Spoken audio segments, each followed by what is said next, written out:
power to see how our actions echo through the future is an ability that many powerful people seek.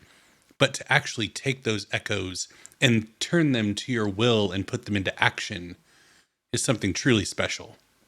This week we're talking about the Echo Knight. Okay, so this one, I take my life into my own hands because I don't know if there's a more controversial subclass out there. Maybe now that Twilight Cleric is out, people have a lot of thoughts on that as well. But definitely Echo Knight, especially when it first came out. We've gotten a lot of good clarification now. But boy, when it first, wow. A lot of people had a lot of thoughts. We're going to get into it. We're going to get into the different class features of it, how to play it, how to run a game for it, all the normal stuff that we do here with all of the flavor bits put in there as well. First and foremost, though, with this video, we need to define what an Echo is. So to get into the third level abilities that you get when you take the Echo Knight subclass. Okay, so first off, Manifest Echo. Third level, you can use a bonus action to manifest an echo of yourself in a space 15 feet away from you that you can see. It lasts until it is destroyed, you dismiss it as a bonus action, or you manifest another echo, or you are incapacitated. Your echo has an AC of 14 plus your proficiency bonus, 1 HP, and immunity to all conditions. If it makes a saving throw, it uses your saving throw bonuses as its roll. It is the same size as you. And on your turn, you can mentally command it to move up to 30 feet in any direction, no action required. But if it ends its turn more than 30 feet away from you, it is destroyed. Okay, so that is what your Echo is. There's still more to the Manifest Echo class feature in terms of what you can do with it. But first, it is not a creature. Your Echo is not a creature in any capacity. Jeremy Crawford has clarified this on his Twitter. Your Echo is an object from a mechanical standpoint. So all of the fun things that you get when interacting with other creatures like flanking or the help action or all that stuff, no, can't do it because it is not a creature unto itself. DMs, all of the spells that target creatures, including AoE spells where it's like every creature in a certain space. No, the Echo isn't affected by that stuff. The Echo does not trigger opportunity attacks because opportunity attack is triggered when a hostile creature moves out of your reach. So yeah, I think this is where a lot of the headache from the Echo comes from, is the fact that it is not clearly identified in the book at all. Wildmount is where it came from. Not clarified well at all. And even on the D&D Beyond text, you notice nowhere in there did I say the words creature or object. So that is, I think, the biggest headache that a lot of people have with this subclass, is the fact that the Echo is so ill-defined. And if you're willing to take Jeremy Crawford's word on his Twitter, then you have a better grasp on what the Echo is and what it can and cannot do. If you don't, though, if you only take rules as written, then this subclass is kind of a mess because it doesn't define it well and kind of leaves things up to interpretation. There are pros and cons to having it be an object. There are pros and cons to having it be a creature. So the big thing is define it at your table, and we'll get into more of that, how to play later, but you need to define what an Echo is. Me personally, I would go with Jeremy Crawford and say object, mostly because he said it, and I think that makes the most sense. But at the same time, as a DM, if you look at all of the spells that can no longer target the Echo, the fact that the Echo can't trigger opportunity attacks, all these other things, and you don't like that, and you think that allowing the Echo to provide flanking bonuses or things like that, then sure, maybe you want to let it be a creature. But it needs to be defined, and that's where a lot of the confusion with the subclass comes with. So as soon as a player says, I want to be an Echo Knight, define that. And make sure that everybody's on the same page in that regard. And then the rest of the Manifest Echo class feature, as a bonus action, you can magically swap places with your Echo at the cost of 15 feet of your movement, regardless of the distance between you all. Yeah, that's another controversial thing, is you get a lot of teleporting with this, basically. When you take the attack action, any of the attacks that you make as a fighter, you're going to get a lot of them. Any of those attacks can originate from the echo's space, as if you were there, your echo makes the attack instead, and you make that decision for each attack that you make. When a creature within 5 feet of your echo moves at least 5 feet away from it, you can use your reaction to make an opportunity attack as if you were in the echo space.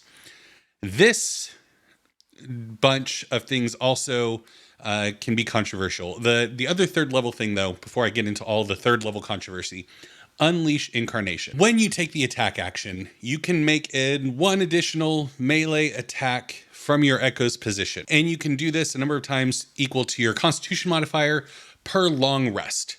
So, yeah, the teleportation thing, there are some circumstances where, yeah, that is going to be pretty impactful. But for your average game, I don't know. I don't know if it's going to be a huge issue day to day during a campaign. It's a lot. It can be a lot of teleporting, but you have to keep in mind it uses a bonus action. Summoning your echo uses a bonus action as well. So there at least has to be one round of planning, if not multiples, to get them into the position that they want them to be in. So it's not like the Echo Knight can just bamf all over the place. The attack action from the Echo space instead of yours, that one I think is fine. I think that is probably the most non-offensive part of this class feature. And then triggering an opportunity attack from the Echo space rather than from your own. This one also, I think, gets a lot of confusion because a lot of things with the Echo Knight cannot be manipulated. Like, I think that's what some people miss about the Echoes is they have a fixed AC, 14 plus your proficiency bonus. If you throw on a shield and full plate and all this stuff, it's not affecting your Echo's AC. It's not a mirror image of you. Additionally, if you take something like Polar Master, your Echo's not triggering additional opportunity attacks. It's very specific. When a creature is within 5 feet of your Echo and moves at least 5 feet away from it, then it triggers the opportunity attack reaction option. Not if it would normally trigger an opportunity attack for your character, but it does for the Echo. So Polar Master has no bearing on your Echo's capacity to make opportunity attacks either. And then also at third level, getting 2 attacks, and then at 5th level, 3 attacks. Yeah, you're getting a lot more attacks as the Echo Knight. That's another thing, but it has to come from your Echo's position. So if you haven't set your Echo up in the right spot, then you're not getting to do it, and it's a limited resource.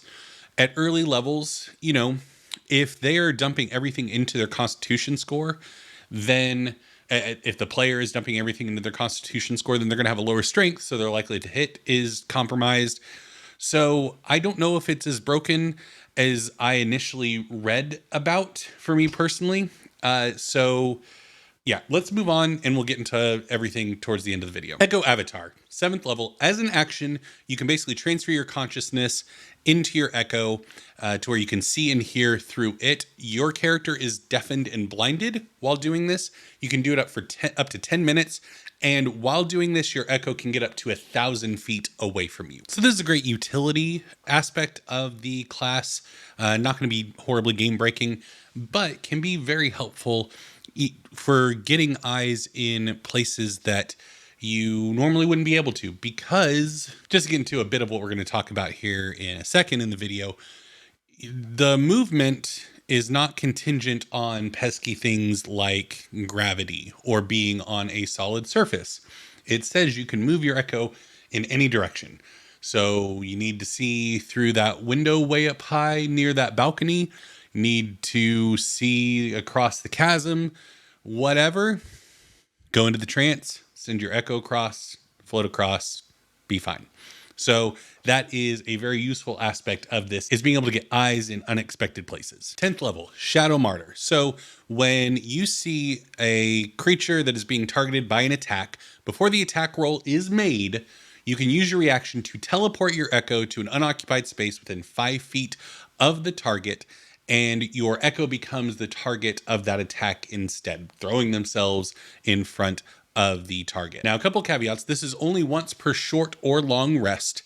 And additionally, it says teleport your Echo, not summon your Echo. So if you don't have an echo up at that point, if it just got destroyed in the last turn or something like that, then you can't do anything. You can't summon up an echo with this ability. The echo already has to be, you have to have spent that bonus action to put the echo out in the field, and then you can use it. But, 10th level, your echo is going to have a decent AC, probably still better than a lot of your squishier party members. So, your wizard is getting targeted by an attack. You can bamf your echo right in front of the wizard and save them for a round. So that's a really good ability. This provides a lot of kind of that sentinel tanky, putting yourselves between the more vulnerable party members, and gives you a bit of mobility when doing that. But before we continue with the video, I just want to let you all know that if you want to be part of the conversation surrounding these videos, we do have a Discord down below, links for everything down below, and also all the links for the socials, and there's a Patreon, patreon.com/thegeekpantheon. If you enjoy these videos and you would like to see me make more of them, I'm going to do that anyway, but if you want to financially support the endeavor to make more of them, you can do so at the link down below. 15th level, Reclaim Potential. So when an echo of yours is destroyed, you gain 2d6 plus your Constitution modifier temporary hit points.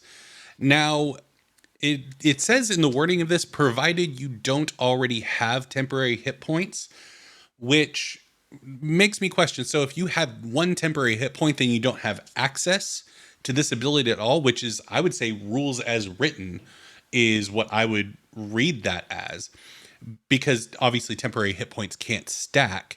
What I think they mean, probably how I would rule it, is that these temporary hit points would override any existing or lingering temporary hit points you might have. But, rules as written, I read it as if you already have any kind of temporary hit points on you, then you can't use this ability. I don't know if I would rule it that way as a DM, so that's up to you all and your table, but just letting you know that there is a bit of a discrepancy there based on what I read. Oh, and it's number of times equal to your Constitution modifier per long rest that you can do this. And then 18th level, Legion of One, you get another echo. You can have 2 on the field at any given time. If you try to summon a third, the previous 2 are destroyed. So you wipe out everything to summon that one. So keep that in mind. And additionally, if you roll initiative and don't have any more uses of your Unleash Incarnation class feature, which is where you get the extra attack from the echo's position, then you gain 1 use of it when you roll initiative, which is just a nice little, it's 18th level. Who is going to play the game? 18th level is just, it's a version of D&D that so few people actually play in, that it's basically just theory crafting to even talk about class features this high. But it's worth saying that, you get the additional attacks every time that you roll initiative if you burn through all of them. So that does allow you to kind of go through all of them in a combat and know that you'll have at least one opportunity. But an 18th level fighter is rolling so many attacks at 18th level, but just worth noting. Okay, so let's talk about the Echo Knight, because to my mind, this might be one of the most fun subclasses I've ever read. And, it with the definition of it being an object, that provides some clarification on it. The Echo Knight's just going to be a really interesting character to see how it plays on a table. And if you're a DM who has had an Echo Knight at the table and it's ruined your campaign, go and comment down below and let me know. Because to my eyes, there's a lot of really cool things that it can do that might, I don't want to say make the DM's life more difficult, because that's not the point of the game, but just it will force the DM to be more creative in encounter designs and things like that. So yeah, let's talk about using the echoes and playing this subclass from both a mechanical and a role-playing standpoint, because yeah, I'm the flavor guy. If you want like the mechanical breakdowns of how to use this class effectively, there are plenty of other YouTube channels out there that do that kind of thing. I'm not the math theory crafting wizard, so that's not my jam, but I'm going to get into it a little bit because this is such a controversial class. So the Echo Knight, the flavor standpoint is really interesting, as it's written for Exandria and Wildemount and all of that, in that you're basically looking at potential futures of yourself and being able to manipulate them and step into their shoes and teleport and all that kind of stuff. That's really interesting. From a flavor standpoint, you can take this a lot of different directions, because you are manipulating your essence, your future, your potential, any of these things, but you're basically like splintering off parts of yourself to go act out in the world, essentially. And I think that's really interesting. I think there's some interesting character concepts from a flavor and role-playing standpoint that you can create based on that. As soon as I saw started reading the Echo stuff, my mind immediately went to Loki from the MCU, like Thor movies, Tom Hiddleston Loki. Because you see so many times where he has a projection of himself doing something that then it turns out like, oh, not a Loki. And that could be so many things that you do here with your echoes. When they're destroyed, they like dissolve away and it's like, haha, you didn't get me. And there are a lot of builds that you can make for a fighter where your fighter is never in combat. Like they're on the back line protecting the healer or the wizard or something and just sending their echo up to fight constantly. And their echo's the one essentially tanking for the party. Granted, their AC is going to be capped fairly low once you get up into higher level play. But still, it would be a viable way to play for the tiers that most people play the game. Let's talk about the teleportation thing. So the cheesiness of the teleportation comes from the fact that the statement, if your echo is ever more than 30 feet away from you at the end of your turn, then it is destroyed. So your echo can get more than 30 feet away from you, just so long as it's not that far away at the end of your turn. Then it will still get destroyed, but essentially the teleportation isn't capped by any range. So it does require 15 feet of movement. So if you are grappled or restrained in some manner that drops your speed to 0, then the teleportation is rendered ineffective. So that is something to keep in mind if you're running for an Echo Knight, is they have to have 15 feet of movement to make this work. But when paired with something like Shadow Martyr that does not have a distance limitation, it just says you can see a creature being attacked, then you can teleport your echo, and that's a reaction, so that's off turn for you.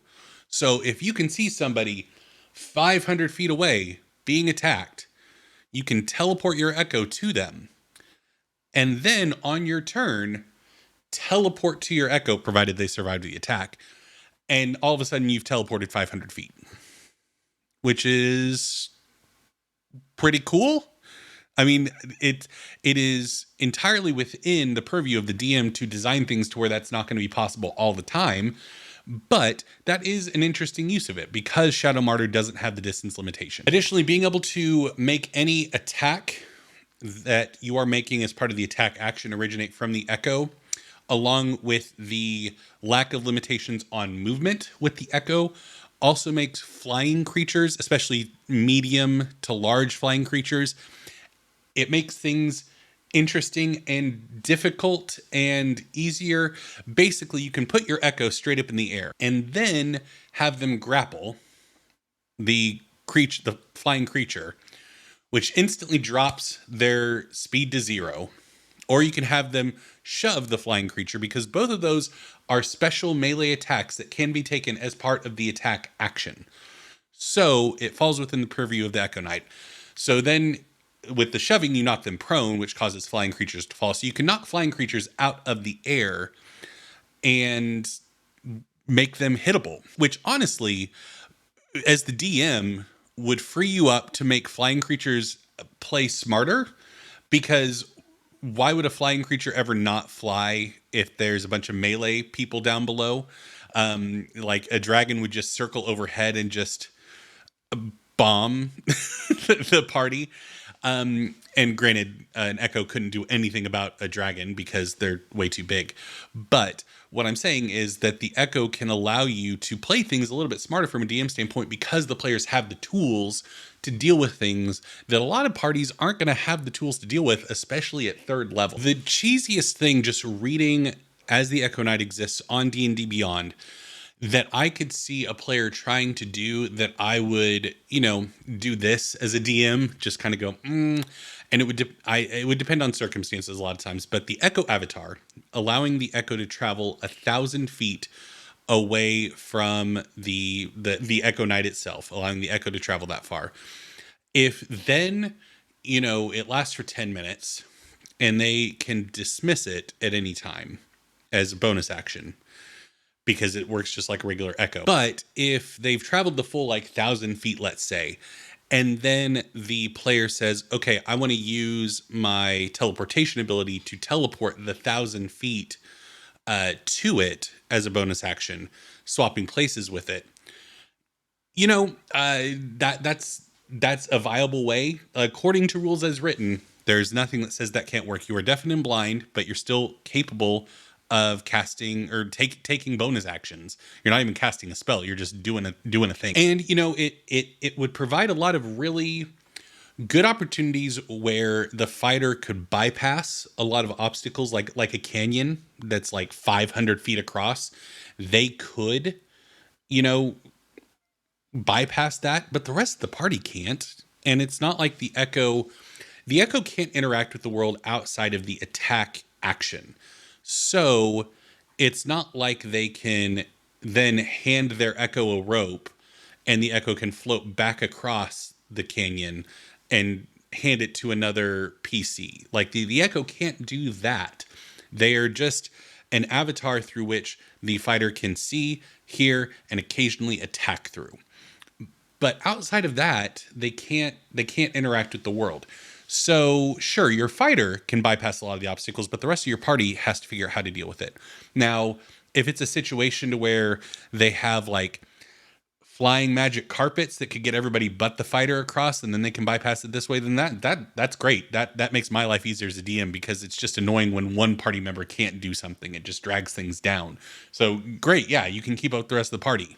Good job. And in fact, the cinematic nature of boarding a ship, being able to I play an Eberron a lot, as you all probably know if you're familiar with the channel, and an airship flying overhead, and them trying to get their Echo up above the airship and then teleporting to where they can drop down onto it as the fighter. That'd be awesome. I wouldn't be mad about that as a DM. Hey, hell yeah. Good job. That's great. Now, a lot of other cheese comes from the ability for an Echo to trigger opportunity attacks from its location in addition to the fighter's location. Granted, it is specific to 5 feet. Polar Master does not do anything to affect this, nor do reach weapons. None of that matters. It's purely 5 feet is the threatened zone of an Echo. Now, if you have a reach weapon, you can use reach attacks with it, because the attack action thing specifies that as if the attack originated from the Echo space. So yeah, you can attack things 10 feet away, but your opportunity attacks don't trigger unless the thing was 5 feet away from your Echo, if that makes sense. But there is a build out there called the Ghost Lance that, oh boy, basically it's the Echo Knight and a Warlock multi-class build, where you basically take the repelling blast feature of Eldritch Blast to where essentially you are just knocking things away from the party left and right with your Eldritch Blast as they trigger opportunity attacks from your Echo. But the opportunity attack, so basically you would use Warcaster to be able to use a spell as an opportunity attack, but the spell would originate from you and not your Echo, because that's specifically how everything is worded in here. But yeah, just search Ghost Lance on YouTube. That is a very crazy, cheesy build that seems like it would be a lot of fun to play in the right circumstances. But so that is another cheesy aspect of this, is the whole opportunity attack manipulation that you can do by having another combatant on the battlefield.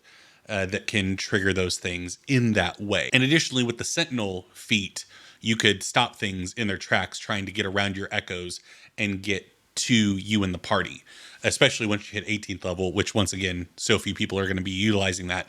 But you could then have multiples spaced out in a way to where it's haha, you can't get around my Echoes to get to us. So opportunity attacks and you stop movement and things like that. So yes, is there a lot of cheese with this? Absolutely. Is there any more than any subclass in the right/wrong hands? Maybe a little, But honestly, there's just a lot of utility with the echoes. And I think that's interesting. And I think it gives fighters interesting things to do. Like, as a martial character, it gives them some fun things to throw around. And as long as you and the players at your table, I'm talking to DMs out there, as long as you and the players at your table are operating in good faith and trying to tell a fun, collaborative story at the table, which is my whole like philosophy with D&D, then I don't see what the problem is with the Echo Knight, honestly. As long as you define it as an object, sure, a lot of spells can't target it, if that's how you want to rule it. If you want to rule at your table that spells that specify creature can also target objects, you can rule it that way. Be careful though, because they did that for a reason. Because as soon as you open that up, then all of a sudden people are using Eldritch Blast to shoot locks and manacles and dealing damage, and the HP on those things isn't going to be high enough. So you're basically just opening up a whole can of worms. Sage advice, they have very much specified in that regard that if it says creatures or humanoid or anything like that, it is meant to target that thing only. If it doesn't specify, then it can target whatever. A lot of cantrips don't specify. They just say a target, then go nuts. It's much like the attack action. The attack action just says a target, and then it specifies, I think, a creature, object, or location. But yeah, so I would be careful if you have somebody playing an Echo Knight and you want to rule it as an object so they don't get any of the benefits of flanking and things like that, but then you want to try to say, well, my spells can still target it because I'm going to say that these can target objects as well. Then your player's going to be able to turn around and say, okay, but then doesn't it make sense that we would be able to use these spells for these things that maybe you didn't want to have be true? Have a conversation at your table. This is not a bannable subclass, in my opinion. It is not worth being banned. But that's just me and the type of people that I play with, I guess, which means that's good, I think. But let's talk about running for the Echo Knight as DM, and I've already kind of gotten into that a little bit. I mean, the big thing is get familiar with which spells can and cannot target objects, and make sure that if you have a spellcaster and you want to make sure that the Echo Knight's echoes can be targeted, just make sure that you have a cantrip in your back pocket that can do that. I'm not saying plan for the echoes in every encounter. Don't like punish your players for picking the subclass. I'm just like saying prevent yourself from being caught off guard and realizing in the moment in an encounter, I have nothing that can deal with their echo. I have no way of dealing with them. So just keep that in mind, to have things that can actually interact with the echo in some capacity. Also give them some medium-sized flying creatures in a combat that your fighter can take down, and that would be fun for them. And also it would force them to use their echo for something. Not force, give them the opportunity to use their echo for something other than the cheesier elements that you may be wanting to avoid, like triggering opportunity attacks all over the place. Granted, they only get one reaction, so don't be too stressed about the whole opportunity attacks galore thing, because, you know, there's still that limitation. There's still resources that they're using. And I think that's my big thing, is that, you know, it's based off their constitution modifier with the additional attack that they get, which if they're bumping that way up, then they're sacrificing somewhere else, whether that be their dexterity score, which will affect their AC, their strength score, which will affect their capacity to hit or deal damage. And so, yeah, I mean, that's just my thoughts on it. The teleportation thing is the biggest thing, I guess. Like being able to get up on, like if you have archers in what you anticipate to be an inaccessible place, and whoops, my echo goes up and now I can teleport.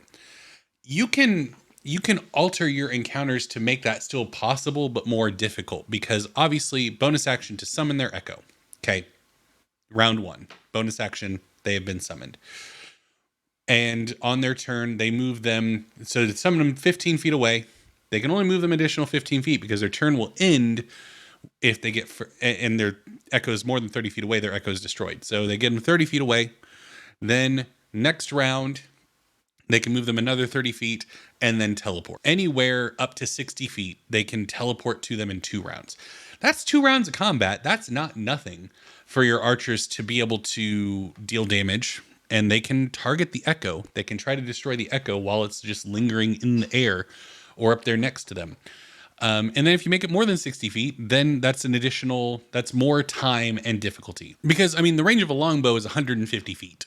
So if they're 70 feet up, then your fighter can't do it just as it stands, because they're going to have their echo end more than 30 feet away from them, which will destroy it, or they're going to have to find a more creative way to close that gap. So you just need to be aware of it and design your combat encounters to where the echo can't do things that you don't want it to do, but also design it to where your echo can do the player's echo can do really cool things that you do want them to do. And they're not doing anything that at mid-tier play your magic users are going to be able to do as well. It's just the teleportation is resource free. And I think that's where a lot of people got hung up. But at the same time, it takes a bonus action to do it, which is not nothing. So that's my thought on it. Unless, of course, they obviously do the echo avatar thing, and then they can move their echo up to 1,000 feet away from them. But if you do that in combat, you're blinded in the middle. Everybody's going to have advantage on you, and you're deafened. And that seems like a bad idea to me.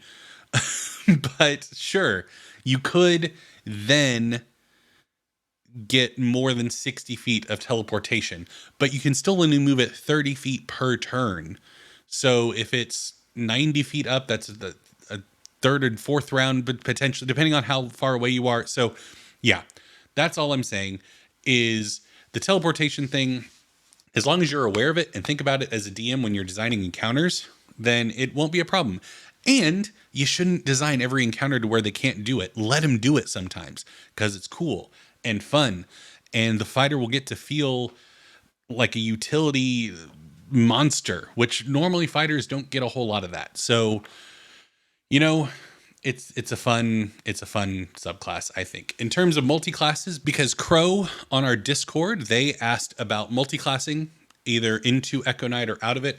Warlock is obviously a really good choice if you want to do the Ghost Lance thing with your echoes. That would be really fun. But also with a Hexblade, the Warlock Hexblade dipping into Echo Knight with the echoes, and if you put the Warcaster feat in there as well, then you get a whole lot of really cool stuff that you can do from that standpoint, because you're using your charisma to attack at that point. And so you're not like being hindered by you would basically go Warlock first, and as soon as you get Pact of the Blade, then I would dip into Echo Knight, get up to, dip into Fighter, get up to 3rd level, take Echo Knight to get the echoes, and then go along my merry way with Warlock. So that would be the way that I would go with that. And that would be probably based on my knowledge and thought process with the mechanics of D&D. That would be my top call out for multi-classing is Warlock, as long as you have the stat prerequisites for multi-classing, obviously. But, Fighter, it's strength 13 or dex 13. So you have multiples that you can. So if you start off with Warlock and then just make sure that one of them is at least that high, which if you're going Hexblade anyway, your deck should be that high just for the AC. So yeah, that would be my my multi-classing